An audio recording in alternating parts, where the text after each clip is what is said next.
7 Ways Anxiety Might Be Slowly Eating Away Your Life. Introduction. It is natural to feel anxious. There's a good chance that we've all experienced feelings of anxiety in response to real or perceived threats at one time or another. For most people, these feelings are normal as the brain is hardwired to caution you at times of danger, change and the unknown. In fact, in many situations, experiencing a certain level of anxiety and stress can help boost your performance in specific tasks. For instance, a person might experience a heightened level of anxiety the days leading up to a public event, and that's a completely normal reaction. Psychologists believe that anxiety is your body's natural response to stress and that this stress triggers a system in the brain that accentuates your performance. So, a little anxiety now and then is okay and might be your body's way of preparing for an impending change. That said, not every anxious feeling is normal. For some, these feelings can be all-consuming, impairing the individual's ability to enjoy life as they'd otherwise like to. For some, anxiety might treat their everyday events as life-or-death situations. It can become a disorder, and that isn't a good place to be in. Fortunately, in most cases, there is always a way out.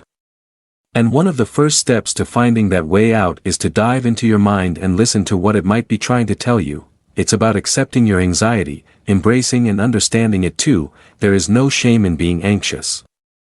And we would prefer not to have put this obvious point across, because it's obvious and should ideally not need any reaffirmation.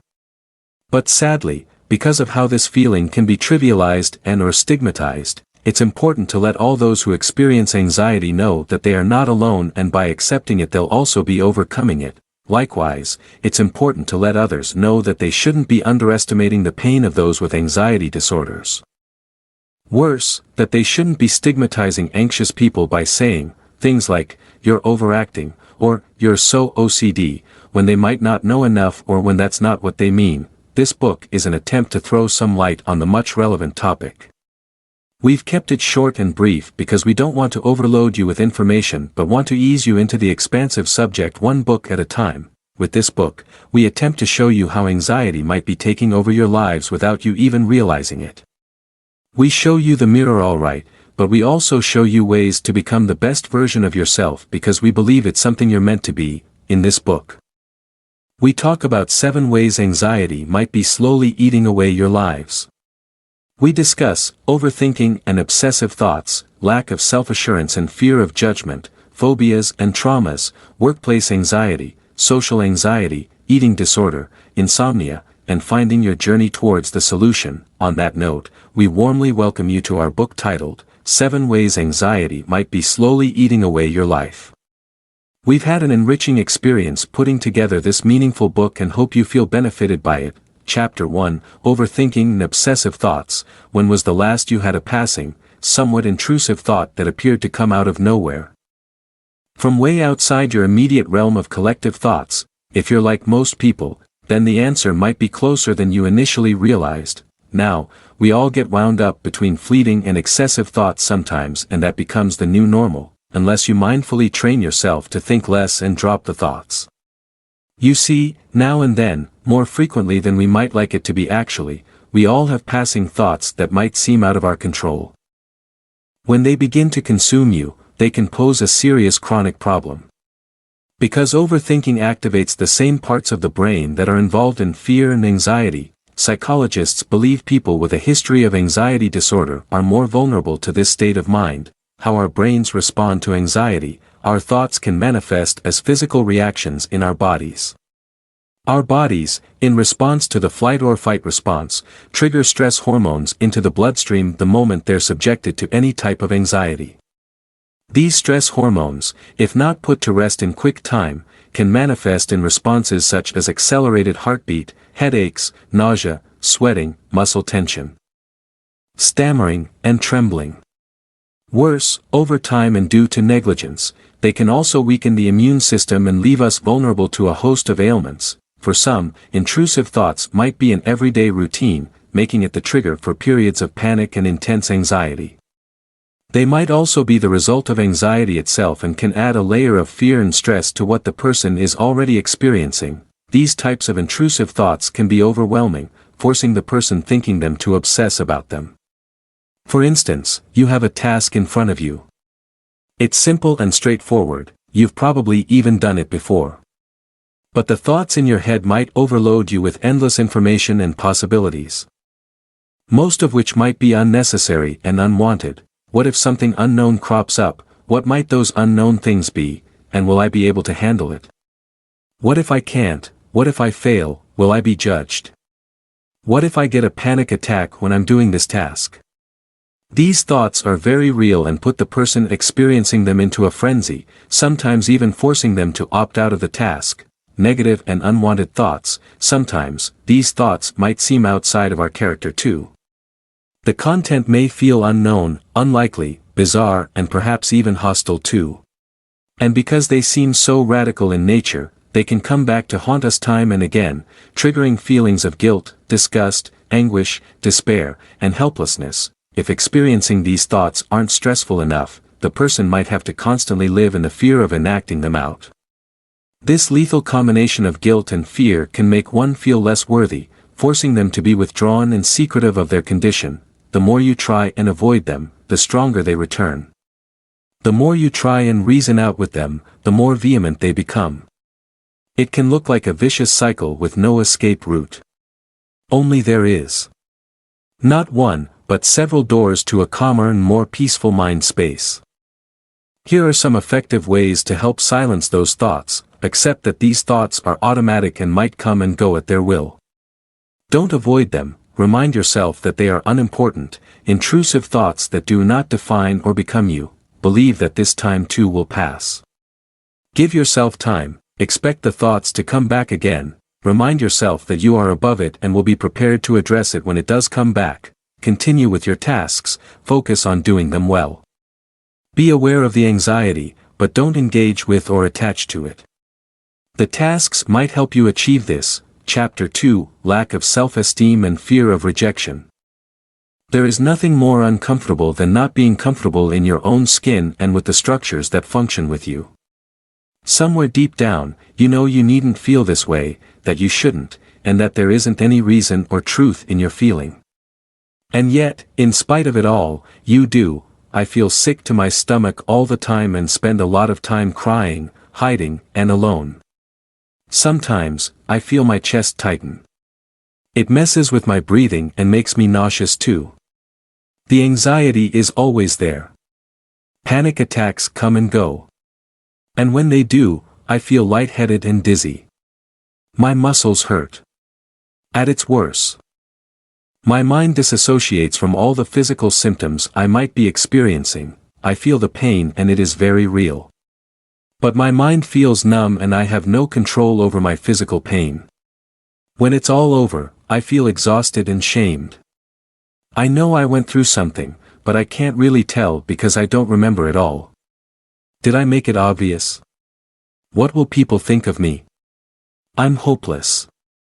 As elaborate as the gamut of expressions might be, they do not even scrape the surface of trauma and emotional turmoil a person experiencing anxiety goes through. It therefore comes as no surprise that people who struggle with generalized anxiety disorder, GAD, experience heightened levels of low self-esteem. The fact that they are often overpowered by their thoughts and emotions makes them more vulnerable to it. Self-esteem and the fear of rejection. Sadly, as much as we'd like to deny it, we live in a world that is judgmental where people believe only what they want to believe as opposed to what the truth might be. People like to perceive, assume, judge, and compartmentalize others quickly, mostly based on their first experiences and so-called gut feelings. So, if you happen to impress people within the first few minutes of your interaction, they judge you as being relevant and hence worthy of their company, and if you don't, then they're quick to brand you as irrelevant and worthless. Again, as much as we'd like to deny, as a society, we knowingly or unknowingly endorse this culture and even subscribe to it. We all want to feel included, want to be loved, appreciated, and accepted. Instead of looking for qualities from inside us, we seek it from outside, from society. These feelings can be magnified for people who have anxiety problems. Feeling confident and safe to be able to express your thoughts and act at your will can be hard for anyone, more so for people struggling with anxiety issues. Because the brain is caught up in a stress response mode, people with anxiety can feel overwhelmed and uneasy by the mere effort of trying to be what they don't feel. This can catapult their stress levels and escalate their lack of self-worth and assurance. Because of all that is going inside and around them, they might feel forced to retreat into a shell. They might isolate themselves from all the chatter and noise to silence the chaos inside. If you're experiencing these feelings, then we want to know that you are not alone. Fortunately, there's a way out of this situation. The key is to establish a strong communication with yourself first and then with the outside world. Nerves and butterflies are fine, they're a physical sign that you're mentally ready and eager. You have to get the butterflies to fly in formation, that's the trick. Steve Bull, talk to yourself. Reflect on all that you are going through. Why do you think, feel, and experience all that you do? Is there a lesson that you are missing? Journal your emotions. Work on the answers, face your inner demons, the unheard narrative from an outsider's perspective. What is it telling you? Is there anything you can do to help address it? How do you want to see yourself 5 years from now? What's stopping you from getting there? Work on them, use verbal affirmations to remind yourself of how wonderful you are, establish communication with the outside world, with your dear ones at first. Create a loving environment. You'll do great with their love and support. Talk to the people who are close to you and tell them what you go through. Seek help and assistance when you feel low. Express yourself freely without worrying about being judged or ridiculed. There are a lot of people who want to understand and help. You just need to ask and let them in. Reward yourself by congratulating yourself on your journey. You are closer to being the best version of yourself. Chapter 3, Phobias and Traumas. Picture these situations as vividly as you can, as we speak. Take your time and don't rush into them. You can also do them at different times and write down your experiences with each manifested situation. Situation 1. You're about to go on stage and deliver your first public speech to an audience of 500 people. You knew this was going to happen and have been preparing for over a week now. You have this. Or do you? Situation 2, you're having a conversation with friends, the usual stuff. You're sipping on your coffee and are enjoying your time with them. Then suddenly, someone touches a topic that's sensitive to you. It jogs back memories from your past. Memories that you don't want to revisit and ones that you've hidden from others. Wait, you thought you were over them. Or are you? Situation 3, you're taking the elevator to the 22nd floor of this high-rise glass building. The elevator is all fancy. It's made of glass and lets you look at everything around and beneath you. Only, you don't want to look. Check your palms. Are they sweaty? Did you skip a beat during any of the situations? What about your breath? Are you breathing faster than before the visualization? Most of us become anxious when we are forced to face situations that are outside our comfort zone. Now, these situations might be anything, from the ones we've listed above to something that might be more personal and only known to you. But most of us are vulnerable to triggers that bring back unwanted thoughts, fears, traumas, and phobias included. These memories can bring back pent-up emotions that have been suppressed for long. They can consume you for no immediate and logical reason. These triggers are enough to let anxiety take over. If something as random as a simple conversation or an everyday routine can fill up the tank of anxiety in you, then it shouldn't be ignored anymore. If anxiety is taking over your life, then the only way you can truly start healing is to turn around and confront your demons, before you start looking for treatments. And we don't mean to undermine the effect of medications on anxiety. Take a moment to pause. Pause and look at the situation that is causing the anxiety.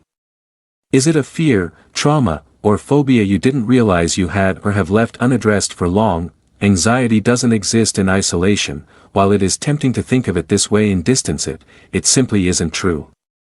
There is always a bigger picture, several perhaps, and they are all connected. Take time to reflect on the issues that are floating around and inside your subconscious mind. Tug at the issues and see what comes of it. You might be surprised to unravel a host of emotions and pent-up memories that might ultimately lead you to the peace you've been wanting. Revisit and visualize the very situations that act as triggers. Observe yourself and your reactions towards the situation. Make peace from the fact that whatever the fear, this time it isn't happening for real. Think of this as a chance to rewrite those situations to give it the ending you'd like it to have. Your anxiety has a voice. Listen to it. Chapter 4, Workplace Anxiety. Too much, too soon. Anxiety and stress go together and can have a far-reaching impact on a person's life. According to a recent journal, panic disorder is the result of anxiety and stress and is characterized by the occurrence of repeated panic attacks, the feeling of intense terror and fear that crops up when triggers strike, and usually out of the blue, makes a person go through heart attack-like symptoms that their body didn't see coming and isn't prepared for. These experiences are very real for the person experiencing them and can happen at any place and at any time. The workplace is no exception. Many of us will admit that the current working environment is extremely competitive, forcing people to perform under constant judgment and stress. In a world where time is money, every second counts, resulting in extreme pressure, overtime, and the fear of always being sidelined for someone better and more competitive. This pressure to live up to the expectations, in addition to the financial responsibilities that come with it, can force an individual to work beyond her thresholds, almost pushing them to the point of breakdown. Deadlines are packed so close to each other that it gives the individuals no breathing space to regroup their thoughts. Competition is so high that individuals are willing to risk their mental and physical wellness to retain their job, pay their bills, and maintain the standard of living that is accepted by society, while this has become the new normal of our lifestyles. Sometimes things can get a little out of hand. And when that happens, when you put yourself through periods of continued stress and anxiety, the feeling takes over and starts interfering with your ability to perform your job or manage your personal life. Your mental and physical health takes a toll and things begin to get out of control. The key element to the psychotherapy of anxiety, stress, and panic disorder, and they get entangled with each other, is exposure to the feared triggers. So, instead of avoiding the stimuli or situation, psychologists suggest you confront it. They believe learning not to avoid is crucial and most often the first step to healing and treatment. First, accept anxiety. Then identify its trigger patterns. What might start as a thought about something completely benign, an email you sent, a conversation you had, an upcoming event, a minor worry, can trigger responses that are unexpected and hostile. Anxiety can tell you, you can't do this, drop out, you failed, and hammer those feelings repeatedly with intensity that makes you believe and become the thought. Your mind senses a trigger and its fight or flight response forces it to go into overdrive. It thinks it's trying to help you survive and doesn't realize it isn't being helpful. Coping with anxiety at work. While anxiety can happen anywhere and at any time, it is more susceptible to happen at work, simply because of the heightened levels of competition and pressure that comes with it. Fortunately, there is a way to turn things around. Let your mind know that you've got it. Try verbal affirmations. Verbal confirmations, also known as affirmations, are words you willfully use, and by that, I mean you think, speak, and believe in order to flesh out the reality you seek. Your mind constantly reaches out to power words to reinstate all that it plans to practice. In fact, there are probably several of these power words running through your head. Just as we speak, use absolute positive statements to bring life to all your dreams and aspirations. Use statements such as, I love myself and am at ease with my mind, I can and will overcome this trouble quickly, I believe I can make this happen, I can do this, I am good at what I do, work at creating a work-life balance, take time off work to make room for things you love, spending time with your loved ones, engaging in your favorite sport. Spend time doing the things you love with the people you love during your time off and on weekends. You'll be pleasantly surprised at how rejuvenated you are likely to feel. Chapter 5, Social Anxiety. One of the most detrimental effects of anxiety is its ability to isolate you, triggering feelings that make you feel fearful and unworthy of company. People with social anxiety might notice their anxiety increase during social interactions, even during times that are enjoyable and positive. Worse still, feeling immobilized and powerless against their feelings, they suffer in silence and avoid situations that bring them in contact with people. Social anxiety, or social phobia as it is sometimes called, is more than being awkward or shy. It is a type of complex phobia that can impair an individual's confidence, mental stability, lifestyle, emotional well-being and relationships, to say the least. The symptoms might be subtle but can be picked out over time and by observation. People with a social anxiety disorder, SAD, generally experience heightened emotional distress in the presence of people, irrespective of whether they are strangers or loved ones.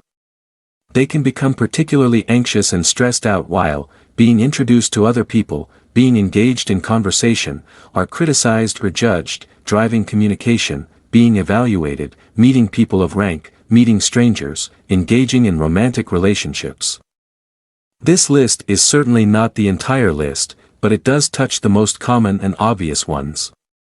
If you find yourself reserved and anxious in social gatherings, speaking in front of a group, interacting with new people, engaging conversation, eating in public, and if you find that your anxiety levels increase at the mere thought and in anticipation of these situations, then you may be dealing with social anxiety. Fortunately, despite being complex, social anxiety is a surmountable disorder.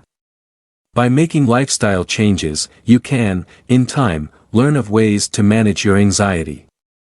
You can also learn ways to approach social events with confidence while allowing any perceived flaws to go by without prejudice or judgment.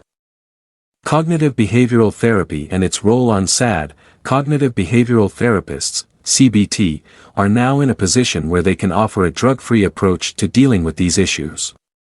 There is now enough evidence that CBT is a reliable and effective remedy for dealing with problems of anxiety and mental health. The therapy allows you to address your fears and take a microscopic view of your reactions towards it. It focuses on addressing the root of the problem with no filters. Not only does it allow you to get to the source of your anxiety, but it also helps you to keep it away. Here are some ways to overcome social anxiety. Gradually approach social situations that challenge your anxiety and practice staying in these surroundings for as long as you can. This will allow you to realize that your fears are a result of your mind going into overdrive and nothing else. Once you stay in these situations and realize nothing bad can come out of it, your anxiety will gradually settle. Practice doing the things that can challenge your anxiety. Once you realize that isn't going to turn out all that bad, make efforts to repeatedly put yourself in these situations. With time and practice, you'll begin to overcome your fears and will be able to work from a calmer space. Pause and reflect on your journey now and then. Pause and reward yourself for the wonderful progress you've made. Anxious people tend to be their biggest critics. They also tend to analyze the before and after of every situation, adding to their anxiety. Replace these traits with self-assuring habits such as rewarding and congratulating. The more you talk to yourself and tell yourself that you are doing well, the more comfortable in your skin you are likely to become. Practice socializing. Reach out to your loved ones. Let them know about your concerns and lean on them for support. Socializing has had a direct link to lower rates of anxiety and depression and can do you a world of good. Chapter 6, Eating Disorder. It is common for people to generalize the contributing factors that lead a person to develop an eating disorder. Their reasoning is often misinterpreted and one-dimensional. Many people are quick to assume that eating disorders are a result of people wanting to chase after the so-called ideal or size zero bodies. While this can be a contributing factor and needs to be addressed for its detrimental implications, it isn't the only one. Eating disorders can have many causes. It, much like any other mental health issue, can develop due to a gamut of biological and social factors. According to the National Eating Disorders Association, eating disorders can develop through a combination of genetic disposition, types of personalities, and environmental factors. Research indicates that some people are born with a higher risk of developing an eating disorder at a later age in their life. Now, when this predisposed vulnerability is combined with environmental factors such as anxiety caused by a traumatic experience and/or uncongenial social environment, an individual can rapidly be pushed to a state where he struggles to have a healthy relationship with food. Anxiety, low self-esteem, and poor mental health remain the leading reasons for people to develop an eating disorder. The desire to fit into the ideal body type comes much later. To the untrained eye, it can be difficult to know if someone is struggling with their eating habits. in a society that has a somewhat distorted definition of health and doesn't speak openly about mental health struggles, the signs that there might be something deeper to a person's eating habits is often dismissed and, even at times, praised. For instance, a person obsessed with exercise and calorie counting is often appreciated for their dedication and willpower. A picky eater is dismissed as being someone who has a finer taste for food, and so, in a way, society appreciates and even shifts the concept of picky eating and calorie counting. This is where we have it completely wrong. Eating disorders hold the highest mortality rate of any other mental illness. That is why early detection and intervention is the key to helping someone recover and thrive. Here are some warning signs that might suggest that someone could be struggling with disordered eating. You find yourself consumed by or completely disinterested in food. Both are extremes and both are equally damaging to your health. You adhere to a strict diet and/or exercise plan and don't leave any room for cheat days. You're obsessed with your weight and size, and a slight change in it can send you into an anxiety attack. While these are some of the more obvious signs, they certainly aren't the only ones. If you think your anxiety is taking over your ability to have a healthy relationship with food, then it's time you sit back and address these issues. The role of nutrition in controlling symptoms of anxiety. When it comes to controlling the symptoms of anxiety, what you eat can ultimately determine how your day is likely to go. Incorporating healthy eating habits can mean the difference between experiencing the worst of your nightmares and a sense of calm. In general, experts suggest consuming smaller but regular meals, choosing whole grains and good carbohydrates instead of processed grains and complex carbohydrates. Avoiding refined or artificial sugar as well as canned or packaged foods, consuming herbal tea instead of caffeine-rich drinks, avoiding alcohol, getting your daily dose of multivitamins, consuming foods rich in omega-3 fatty acids such as nuts, seeds and cold water fish, consuming probiotics and fermented foods, staying well hydrated, exercise as an anti-anxiety treatment. Exercising regularly can help alleviate triggers of anxiety. If you suffer from anxiety and haven't already engaged in regular exercise, then it's time you consider incorporating physical activity into your daily routine. Yoga in combination with breathing and meditation techniques decreases anxiety-driven symptoms while allowing you to be mindful of your thoughts and feelings. Likewise, Tai Chi can reduce stress and blood pressure while improving self-esteem and mood. Additionally, general aerobic exercises such as walking, running, cycling and swimming work wonders at controlling overall anxiety-driven symptoms. Your best bet is to find a routine that suits your interests and convenience. Chapter 7: Anxiety and its ill effects on sleep. Anxiety and disturbed sleep patterns are closely linked. People with insomnia, for instance, are at a much higher risk of becoming anxious than those who get a good night's sleep. Likewise, with people who experience chronic anxiety, poor sleep over a continuous period can mess with a person's mind space and emotions. Anxiety itself is associated with sleep disturbances such as reducing the quantity of restorative slow-wave sleep the individual gets each night. Sadly, this lethal combination is more common than you think it is. 43% of Americans say anxiety and stress have radically altered their relationship with sleep. As a result, they say they lie awake at night at least once a month.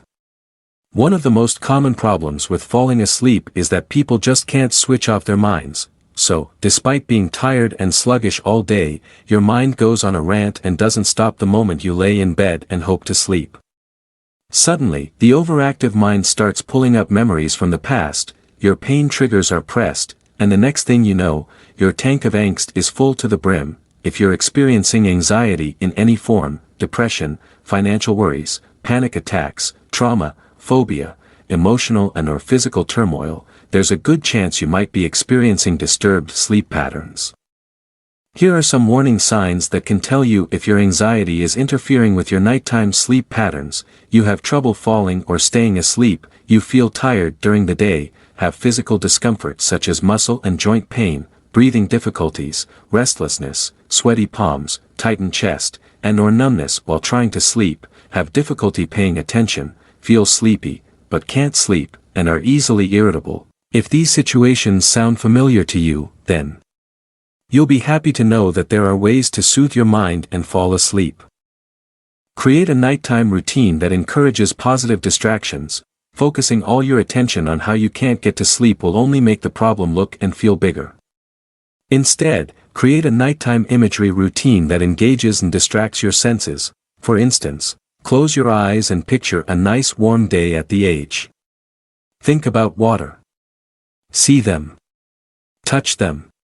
Can you taste the salt from it? These kinds of imagery can help transfer your mind into a place of calm. When the mind becomes calm, it becomes happy and will gradually reduce its rant and let you sleep in peace. Practice nighttime mindfulness. Anxiety is the mind's defense mechanism to a short-term emergency crisis. Insomnia and poor sleep come with the territory.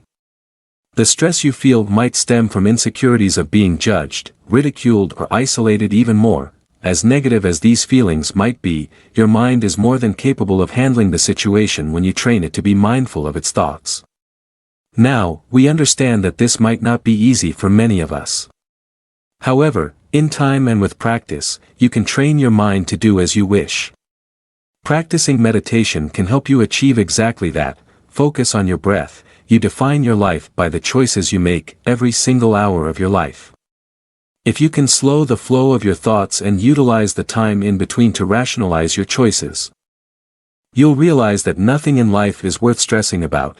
The key is to shift your mind towards a state of mindfulness so that you bring it back to the present every time it slips away. Staying mindful of your breathing patterns will help you find a way to settle your thoughts and overcome all that might be stressing you out presently. As a result, you'll be able to zone out of situations that breed negativity and distress. And consequently, you'll also be able to get plenty of good sleep. Conclusion: now that you've gained insight on ways anxiety might be slowly eating away your life, we urge you to make the efforts to incorporate the changes. The choices you embrace can help you achieve a greater sense of self and calm. Simply put, they can help you be a better version of yourself. Remember that there's always a way out of any anxiety-driven thought and feeling that you might be experiencing. Most importantly, remember that you are not alone. The whole world is waiting to discover and befriend you. All you need to do is meet them halfway. Please check the description section if you want to grab the copy of the ebook file with the free audiobook. Please hit the subscribe button for the support of our channel and share our videos for more new upcoming content. We are very happy to create new ideas and review for everyone. God bless and happy listening.